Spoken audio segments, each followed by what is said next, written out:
Okay. Pinta is caused by caratium, Treponema caratium. They cause non-ulcerating papule, which later becomes flat hyperpigmented lesions.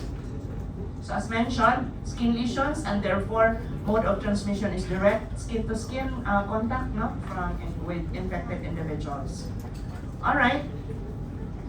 Now let's go to viral agents. All right. So these three ones are the ones that we will concentrate on: herpes simplex, HPV, and HIV. Okay. So let's start with herpes simplex virus. Again, I'm going to ask for the classification. DNA or RNA? Huh? DNA. RNA? DNA. DNA belonging to which family? Belonging to which family? Ganun talaga, di ba? Every time there's a virus, yun ang dapat isipin tayo.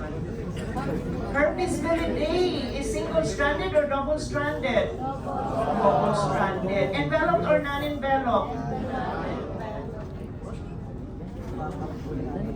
Envelope yata. Ganun ha? Ganun mag-isip. Sige. So of course, ang target cells sa atong herpes simplex is primarily epithelial cells. Okay? They cause necrosis of the infected cells with the inflammatory process. And just like any member of your herpes viridae family, they establish latent infection. So there are two serotypes. We have herpes simplex virus 1 and 2. 1 is usually associated with oropharyngeal lesions. So di ba ingon tama, ang 1 usually are responsible for lesions that are found above the waistline. Okay, so oropharyngeal lesions and recurrent fever blisters, katong mga herpes labialis. Okay. So latency is established in the dorsal root ganglia. Transmission, respiratory droplets, or by direct contact with infected saliva. So as we had mentioned before, so when you have lesions, then it will disappear, and then the organisms or the virus will become dormant in the dorsal root ganglia and then becomes reactivated. So di ba we mentioned last time that kung na kay herpes simplex, then you usually have it for life. Sige lang yun na siya recur whenever reactivation is being triggered by risk factors. Okay, and we had mentioned that the lesions usually occur in almost the same site. Alright? 2. Infect usually the genital tract, so these are the ones that are sexually transmitted. Pero di naman muna natin okay, sometimes, di ba, at mga sophisticated sexual practices, syempre pwede yun siya mag-interchange, di ba? Okay? So latency occurs in the sacral ganglia and generally transmitted by sexual contact, or this is also the most common cause of neonatal herpes. And usual transmission is passage through an infected vaginal canal. Alright? So what do we call this mode of vertical transmission? Diba there are 3 modes of vertical transmission from mother to baby? 1 is placental. 2 is, what do you call it? At birth. We call it as perinatal. Perinatal. And the third is neonatal. That means that the newborn can acquire the infection through contact with mga secretions, no? Like breast milk or whatever. Sige? So, infection in the newborn, no? So neonatal herpes generally has a very high mortality rate. That's why, as much as possible, di yun na i-deliver ang baby per vagina. So if the mother is being diagnosed with genital herpes, or maski suspected lang, na siya genital herpes, absolute contraindication yun na ang vaginal delivery. So i-deliver yun na ang baby per cesarean section. Because you know why? There's a very high incidence that the baby, as it passes through the, can you imagine kung na ay mga sores or ulcers in the vaginal canal, the baby can acquire the infection readily. Why? Because immature ang immune system ng newborn. And most of the time, the baby manifests with disseminated herpes simplex infection, and therefore the mortality rate is very high. Okay. So, vesicular ulcerative lesions that you can see in the penis, in the cervix, in the vulva, vagina, perineum. And lesions are painful, associated with fever, and the other clinical manifestations, dysuria and inguinal lymphadenopathy. So virus shedding can persist for 3 weeks, and therefore the transmission. Recurrences are common and may be symptomatic or asymptomatic. Alright. So these are some of the lesions. So this is penis. This one in the body. This one. This is the typical herpes labialis that we have. Typical. Napon din siya sa females ha, abi ninyo kay penis ra kung gibutan din ha. Siya. Sige. So, ang genital herpes, there again, increased acquisition of HIV infection because of the ulcers. Alright? And then maternal genital herpes again pose a risk to the fetus, as we had mentioned, so for neonatal herpes. Alright. So acquired in utero, during birth, or after birth, but most common, in 75% of cases, is a passage through an infected birth canal. And then babies with neonatal herpes exhibit 3 categories of the disease. First, lesions localized to the skin, eye, and mouth can develop. Or second, encephalitis with or without localized skin involvement, and that can be serious.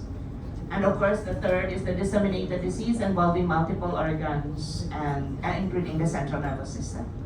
And as mentioned, the mortality rate is high. Okay, baby lesions. This is the eyes. Ooh.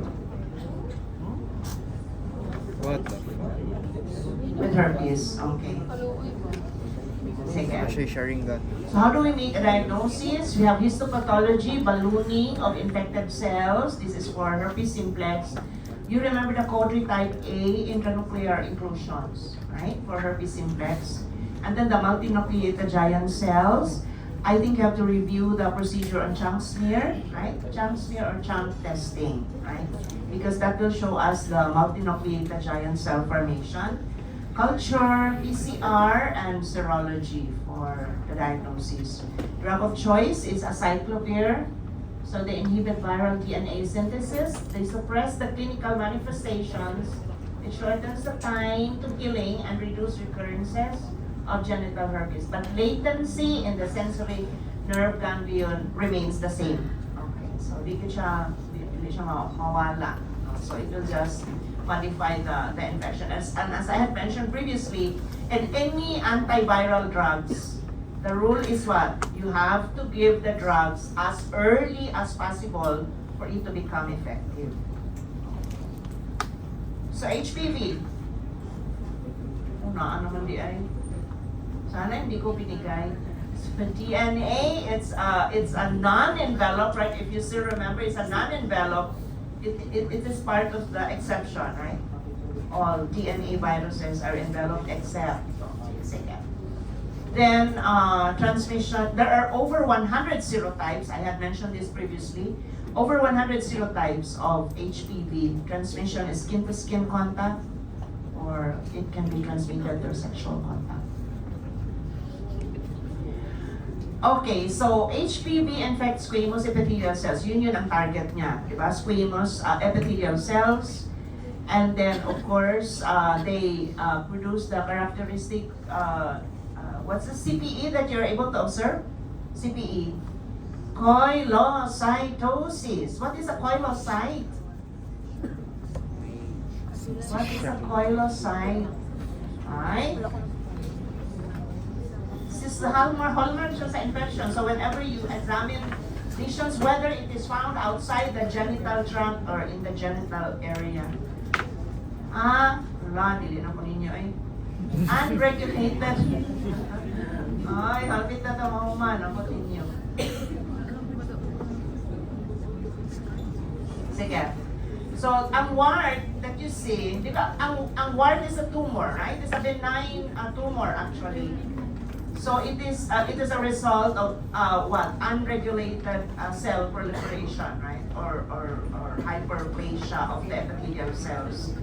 And then progression to malignancy occurs primarily. Listen na, progression to malignancy occurs primarily to those lesions that are present in the genital areas, right? Or not just in the genital areas, for those lesions that are caused by the highly carcinogenic serotypes 16 and 18. Highly carcinogenic serotypes. So, itong sexually transmitted or those that are found in the oropharyngeal areas. So, you can just imagine paano siya nakarating doon. Okay. So there are other serotypes that are considered as what? Low malignant potential, low carcinogens like 611, 31, 33, mga ingana, no? So these are those that can also be attributed, pero mas grabe ang ato ang if you will be infected with serotypes 16 and 18. So more than 70% yes, can induce or increase the risk of cervical carcinoma. So what should be a necessary component for malignancy to occur? There must be a what? Persistent infection with the high-risk HPV serotypes. Persistent infection. Okay. So anal and oropharyngeal cancers can also occur. So clinical manifestation, the common warts, so two types na kay common warts, which we also refer to as verruca vulgaris. So these are found in sites outside of the genital area. So you know that warts can be found anywhere, in face, neck, hands, extremities, and others. So the genital warts are of course found in the genital mucosa of the genital tract. And there is another one, the anogenital warts, the lesions, mucosa lesions in the anogenital areas. We also call it as condyloma acuminata.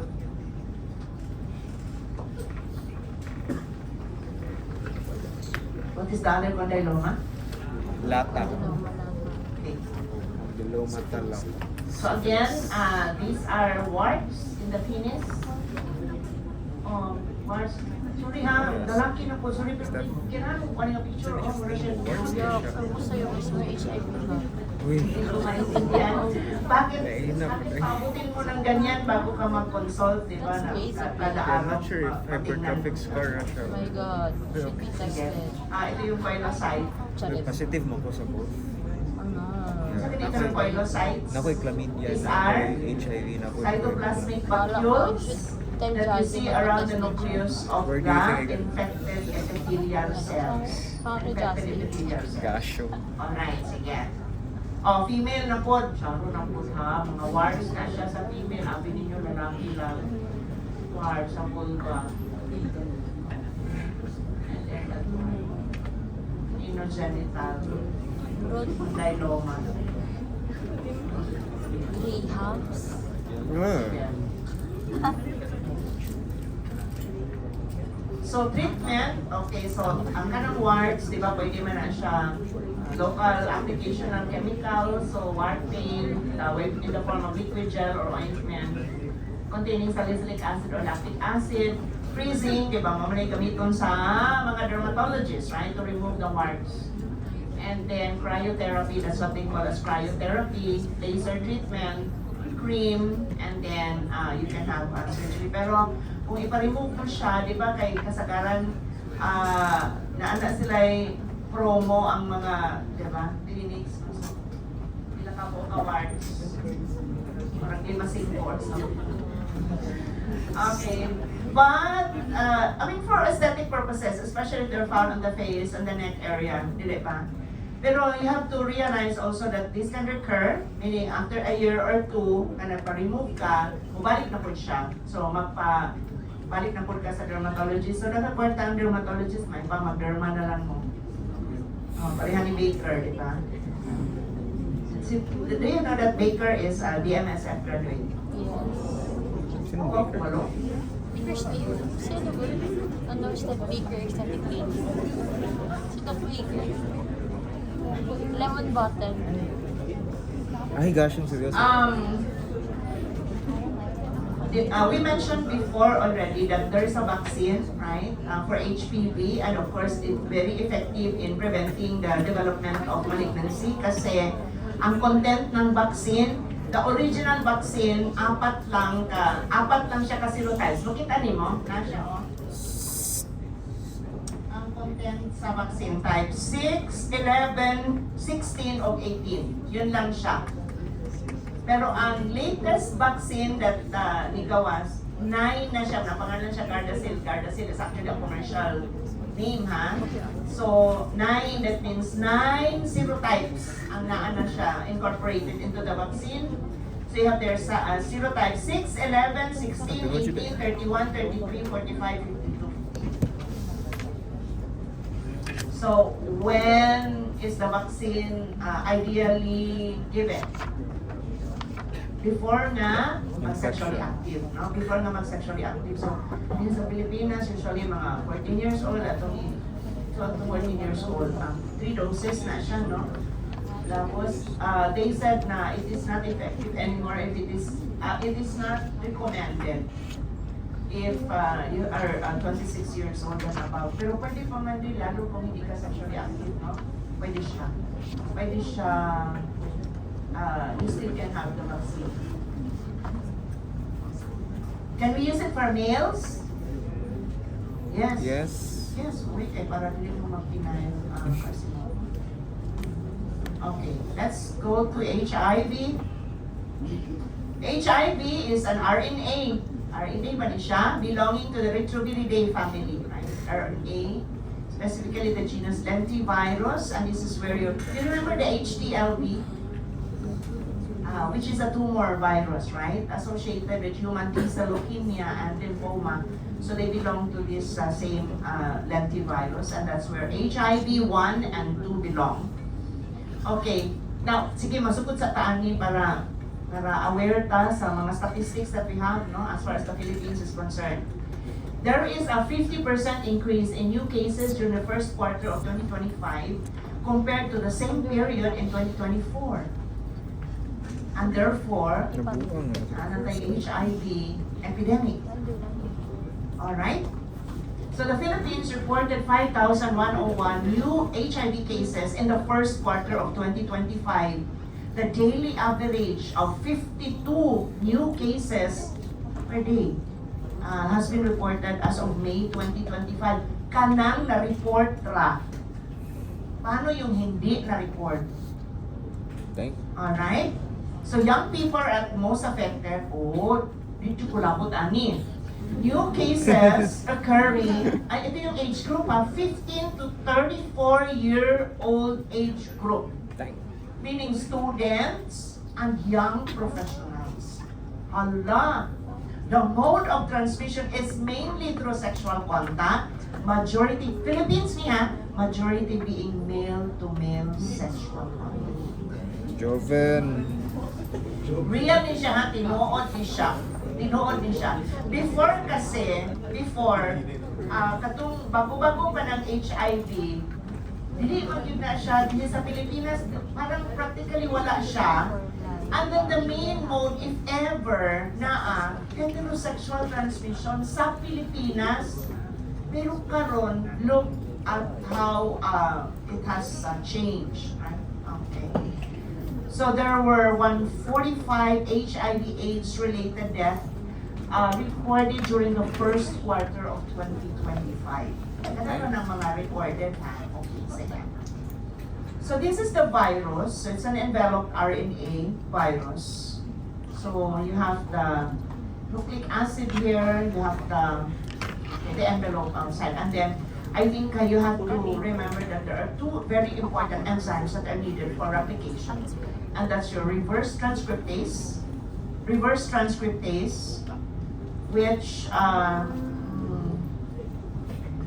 reverse transcriptase is used to copy its genome into DNA, so RNA to DNA. And then another enzyme that is needed for replication is your protease enzyme. So if you look at the other structures, the GP120, GP41, GP17, P24, these are very important antigens that are being used as serologic markers for the diagnosis of HIV infection. Okay. So this is an electron micrograph, a picture of the virus that is invading a cell. Okay.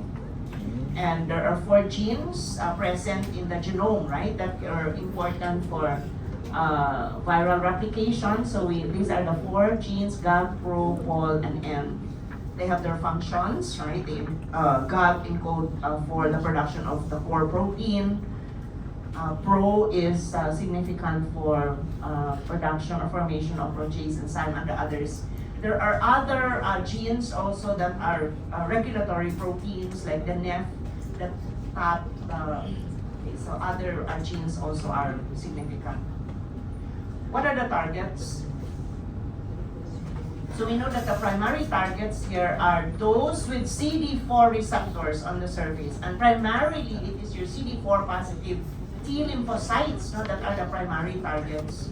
And then monocytes and macrophages will also have the CD4 receptors. And then the glial cells, primarily the microglial cells, right, which are macrophages in itself. And then the neurons will have your CD4 receptors as well. That's why in many cases of patients with AIDS, so patients will manifest also with neurologic manifestations.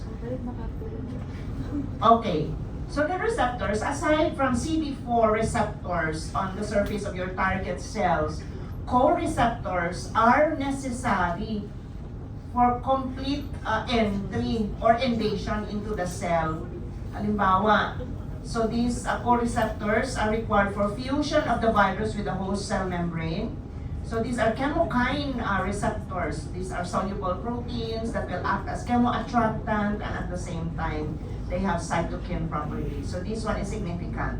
So the co-receptor CCR5 are needed for macrophage invasion. So it's not just CD4, but you also have your co-receptor CCR5 for macrophage invasion. And CXCR4 are co-receptors needed for lymphocyte invasion. Alright. So mainly transmitted, okay, contact with body fluids and infected cells. So the virus infected cells are the major vehicle for transmission. So it is even mentioned that infected macrophages are the ones that are responsible for dissemination of the virus all over the body. Infected macrophages. Okay. So contact with body fluids are very important, and it is mentioned that the highest incidence of HIV is found in the blood and in the seminal fluid.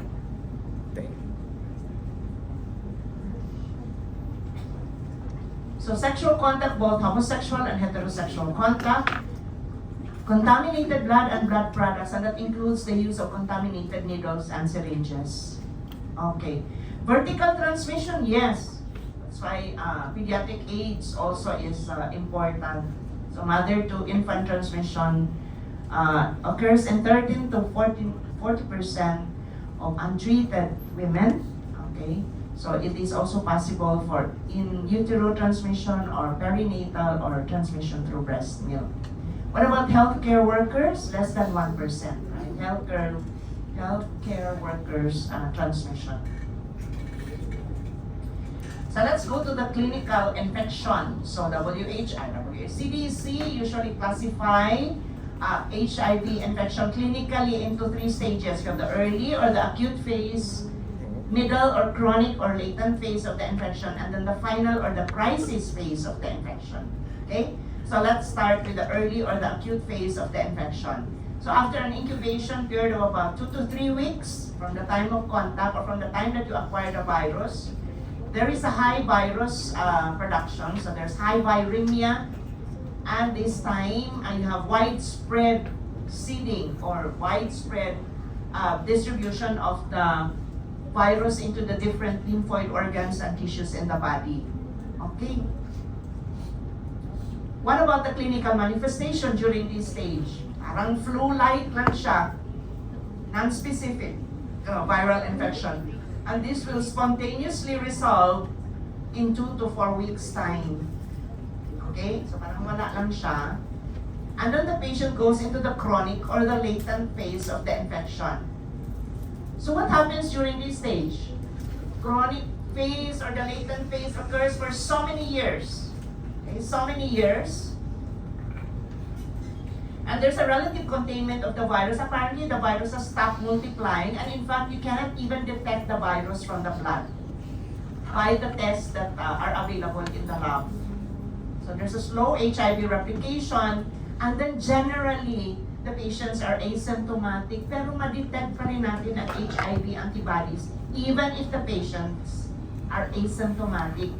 So perhaps the most common, if symptomatic man gani ang pasyente, is persistent, unexplained lymphadenopathy, generalized lymphadenopathy. Alright? And then, the patient goes into the final stage or the crisis phase niya, parang ito, full-blown AIDS already. Okay? So what happens here? There's a total breakdown of host defenses. I think I have explained this before in immunology, na maski ang target niya, CD4 positive T cells, right? Why is it that it's not just cellular immunity, but you also have humoral immunity that is depleted? So I think I have explained that well during the previous lecture. Diba? Total breakdown, meaning both humoral and cellular immunity. So there's an increase in viremia, and there is a decrease in your CD4 positive T cells to about 200 cells per ml of blood. And again, the appearance of opportunistic infections, opportunistic malignancies, and the neurologic manifestations. So these are all present in your final or the crisis phase of the infection. So this one is released by WHO. So ito yung mga stages, no? So asymptomatic, and then you have the stage 2. These are the clinical manifestations. Okay, stage 3, and then finally you have stage 4. But anyway,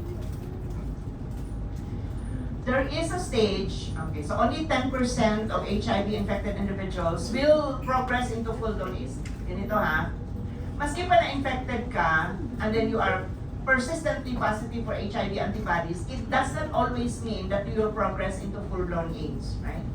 Yan siya, 10% lang. Most of the time, will progress into your full-blown AIDS after a chronic or a latent phase of about 7 to 10 years. Okay. Pero grabe po na, maghintay ka yung anak kadugay. But drugs are available, actually. No? Drugs are available for treatment. These are opportunistic infections, your protozoal infection, Toxoplasma, Cryptosporidium isospora, fungal infections, Cryptococcosis, Pneumocystis pneumonia. What's the family name of Pneumocystis? What is the family name of Pneumocystis? Gerovicea. Gerovicea. Viruses, and then you have bacterial agents. Now, Mycobacterium tuberculosis is very common in the Philippines for patients with AIDS. No, disseminated siya. Dili lang siya limited to the lungs. So disseminated infection. Now, in countries where tuberculosis is not common, okay, is not common, then most of the time it is Mycobacterium avium intracellulare that will predominate. Okay? Ha, bantay lang dyan mo, sige mong pangatulog karon niya, pagkahuman, exam dili maka-answer, pagpusikong dyan mo. Okay, now, so the opportunistic malignancies, the most common that we have is Kaposi sarcoma, and we mentioned that Kaposi sarcoma is a malignancy of small blood vessels, no, that are usually seen in the skin and the mucous membranes. Mao na makita po siya superficially, no? Small blood vessels of the skin and the mucous membranes. So the other malignancies, we have non-Hodgkin's lymphoma, we have Hodgkin's lymphoma, cervical carcinoma, and anogenital carcinoma as well. All right. So how do we make a diagnosis for HIV? Virus isolation. So you can do culture from lymphocytes in the peripheral blood. You can grow the organisms or the virus from lymphocytes. Or you can co-cultivate the test sample with uninfected mitogen stimulated peripheral blood monocytes, no, mononuclear cells.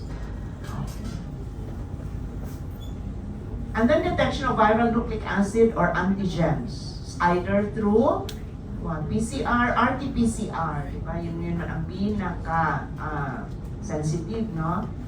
So, important, this one, the detection of your viral antigens as an important predictive marker of disease progression and being able to monitor the effectiveness of your therapy. Sige. So, serology is the one that is available to us. Okay, so you have mean time of conversion. When you say zero conversion, that means what? Conversion from negative to positive HIV antibody. So, zero conversion 3 to 4 weeks after HIV infection. That's the mean time of zero conversion. So, most individuals have detectable antibodies within 6 to 12 weeks after the infection, and all will be positive within 6 months, no, from the time of infection. So, that's why I always say na positive yun na pirmi ang imuhang antibodies maskag wala kay clinical manifestations during the chronic phase of the infection or the latent phase of the infection. So the most widely used screening test for the detection of HIV antibodies is ELISA. Okay. So again, if the first ELISA is positive, then again you can repeat the test. You can obtain another serum sample after a few days or a few weeks, and then test again for the presence of antibodies. So kung positive pa rin siya, then again that's the time for confirmation. And there are two frequently used confirmatory tests. We have the Western blotting technique, and then you have the immunofluorescence testing. So this one is a sample of a Western blotting technique result. Blotting, no? So sa ato pa, nitrocellulose membrane siya nga gi-blot ang ato ang reaction. So 1, 2, 3, and 4, 5, and so on and so forth represents patient. Patient 1, patient 2, patient 3, and so on and so forth. And then, what is usually done is electrophoresis muna. Electrophoresis ang mga serum sample to separate the antigens, and then allow it to react with the antibodies. And then, when there is a reaction, these bands are formed. These bands are formed. Okay, so if antibodies are present in the serum sample, so naay bands, so that will be produced. And what is supposed to be considered as a positive result for confirmation? Any two bands that corresponds to P24, GP41, and GP120 or 160. Look. These are bands for GP160, this is 120, this is 41, and this one is P24. So any two bands, okay, are considered as confirmatory. Okay, so look at this one. This is a combination of your clinical phases of the infection and the parameters that we have for the diagnosis. So divided into acute or early infection. This is chronic or latent infection, and this one is the full-blown AIDS. So ARC stands for AIDS-related complex. So this is the stage just prior to the development of full-blown AIDS. Okay, and what are the parameters that we use? The white line represents the viral load or the viremia. The red lines represent the CD4 positive T lymphocytes, and the black line represents HIV antibodies. So let's start let's start with this one, the viral load. What did we say during the acute phase of the infection? There is rapid viral replication. Boy, are you still alive? Yes. Oh, unsay meaning ng viremia? A presence of virus on the O blood. sige, during the acute phase of the infection, high viremia, that means rapid viral replication, and therefore, the spread of the virus to different sites in the body, and of course, high infectiousness. So during the acute phase of the infection, high viremia, and then, look what will happen. During the chronic or the latent phase of the infection, there's a relative containment of the virus. So there's a slowing down of the replication, and in fact, we cannot detect the virus during this stage by the tests that are available in the lab. Alright? And then what happens? When the patient goes into the final stage of the infection, do you notice there's a reappearance of viremia? Correct? There's a reappearance of the viremia during the final stage of the infection. Let's go the red lines. Represents your CD4 positive T lymphocyte. Alright? So during the acute phase of the infection, apparently, your CD4 positive cells still normal. You know that when these cells are being infected by the virus, gradually, because they are destroyed by the virus, there's a gradual decrease. Can you notice that? There's a gradual decrease during the latent or the chronic phase of the infection until CDC defines an individual as going into the final stage of the infection when the CD4 positive T cells become 200 and below. Unsa man gani ang normal? Normal sa atong CD4 positive T cells 600 to between 800 to 1,000 cells. Okay. So let's look at the antibody level. Yan black. Okay, so you notice that there's a gradual increase of your antibodies during the acute phase of the infection, and it reaches its maximum concentration during the chronic or the latent phase of the infection.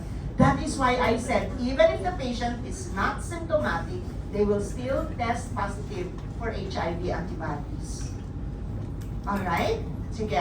So sa ito pa, persistent yun na siya na magsigig positive, and then you notice that they disappear during the final stage of the crisis phase of the infection. Is this clear? During the ARC, even just before the patient goes into the final stage of the infection, manandaghan na ng mga symptoms nga moabot, no? Ana na siya. The patient will have unexplained fever. Continue, on and off, unexplained fever, di ka ba asa gikan. Unexplained weight loss. And then the appearance of multiple oral lesions. Diba? Tapos, ma-extend down into the esophagus. Yun ang typical yun nga manifestations. And then, if we try to look at this illustration here, what therefore are considered as bad prognostic sign for the patient? That the patient is going from the latent phase of the infection into your final stage of the infection. Number one, the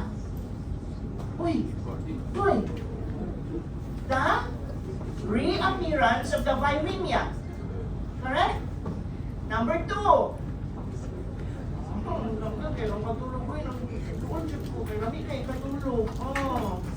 number two, what? The disappearance of the antibodies. Correct? And Ah. number three, the Decrease. CD4 Decreased positive CD4. cells becoming 200 and below. So these are bad prognostic signs for the patient. Okay, so let's go to treatment. Daghan na drugs karon, dili na mamatay kung magtinarong lang o inom sa gamot. A combination of antiviral drugs, meaning a combination of nucleoside and non-nucleoside inhibitors, of viral reverse transcriptase plus inhibitors of viral protease enzymes. Remember, these two enzymes are important for viral replication. So there is a highly active antiretroviral therapy, HAART, highly active antiretroviral therapy. So it is a combination of these drugs. If you're interested, there's a table in your textbook that will enumerate the different nucleoside and non-nucleoside inhibitors of HIV reverse transcriptase and protease enzyme. So what do? They suppress viral replication, they decrease viral load in the lymphoid tissues, they allow recovery of the immune responses to opportunistic infections, and they prolong patient survival. Treatment is maintained for life. And of course, you have to deal with the opportunistic infection if it's there, right? Okay. Now, prevention. So there's the use of condom, there's the use of PrEP, represents pre-exposure prophylaxis, then testing, and there's even a post-exposure prophylaxis. HIV testing, and then of course treatment. Right? Okay? Condoms. The use of condom is very effective in preventing pregnancy and preventing sexually transmitted infections. Pero ang problema, kung na kayo mga sores or ulcers that are not being covered by the condom. Oh, yun ang problema, no? Basta ayuso ng paggamit ng condom. Sometimes kasi dili, ayuso ng gamit. Okay, sige, tanawin na ito ha. These are the PrEP stands for pre-exposure. What is the meaning pre-exposure? Meaning Before. people without HIV who have what? Condomless sexual contact with a partner with HIV, had condomless sex with a partner with an unknown HIV status, and shared needles.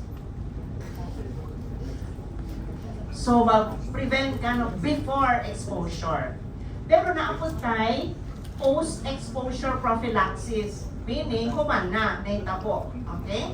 So, people without HIV who have had condomless sex contact with a partner of an unknown HIV status, shared needles, had a workplace injury, and experienced sexual assault.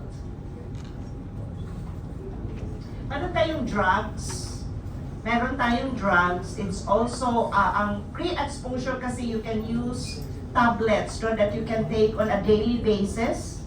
Okay? Napod siya injectable, na long-term siya, na you can have it every 3 months or every 6 months na injectable. Okay. So, when should they be taken daily prior to possible HIV exposure? So take note that pre-exposure takes at least 7 days to reach high levels of HIV protection. So kinahanglan mo take usa ka sa drugs for a week before ka mo exposure, okay? Sexual contact. What about post-exposure only in emergency situations?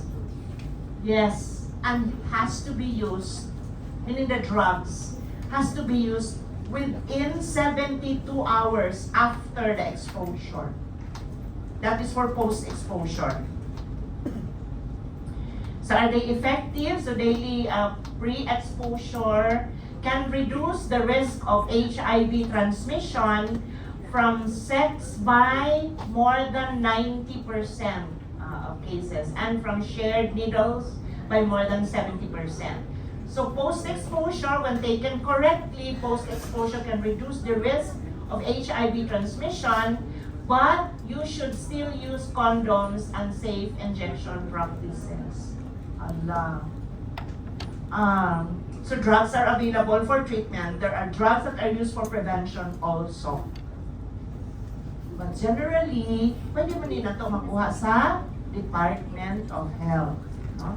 Or sa katong mga centers sa HIV na atay mga SPMC or other hospitals that will have that. Pero kinahanglan mo ato jud ka og magpa-test. So naa tayo meron tayong balaod, di ba? For confidentiality. It should be confidential. Atay balaod ana. So unsa gani ang ato ang pinaka-best nga preventive measure? Preventive. Sabi ang pinaka-best, mag-abstinence, yung tanong yung ana, yun na siya. Abstinence. Or, ayaw mag-multiple partner. Kung pwede, isa lang talaga. Na you know that, not you are very sure na safe. No? Isa lang pa sexual partner, kung pwede lang siya. Pwede lang siya. Dili ba? Okay. So kung dili yun makungan kay gusto na yun pag sexual celebration. Tako'y another preventive measure. Mas nindot siguro before ka mulakaw, so serious kayo sila. Muaplis sa containing infectious disease book and then look at the tabulation of the different sexually transmitted infection. Siguro it will put you off for a while. Pero di na kasi mahadlok, maski HIV, dili na mahadlok ang gonorrhea. It's very treatable, right? Very treatable. Pinaka-common na ito ang sexually transmitted infection is what? What is the most common sexually transmitted infection? Worldwide. It should be what? Gonorrhea? Urethritis. Oh, sure. Uy, ano ka? Urethritis. Pinaka-common is what? Non-specific urethritis that is caused by Chlamydia trachomatis. The major cause is Chlamydia trachomatis. Although na ay others, no, katong mga urea, plasma urea, urticum, katong mga ana. Pero non-specific or non-gonococcal urethritis mo na pinaka-common na sexually transmitted. Pangalawa lang ng gonorrhea, pangalawa, very treatable. Very treatable. Problema lang katong mga herpes, katong mga, oh my God, katong mga HIV, pero wala na kahadlok ang mga tao. Look at what is happening. Wala kahadlok. Wala ka. Sige. Ang pinanahuman ang wala pa. Candida, as you know very well, is a normal flora. Correct? So there's a controversy nga, siya sexually transmitted ba yun siya or endogenous infection? Theoretically, pwede siya matransmit, diba? Pero oftentimes, is an endogenous infection. Okay, kaya ano siya? Kita na ito, nung saan ang ato ang mga microscopic pictures sa atong candidiasis, di ba? Sige. Tingnan niyo siya ang role as far as in pathology. Paano namin ma-diagnose ang candidiasis in the tissues, or even in pap smears? Confirmation of candidiasis should be what? Both your blastospores and pseudohyphae must be present to make a confirmation of candidiasis. Dili pwede spores lang. Dapat spores with pseudohyphae.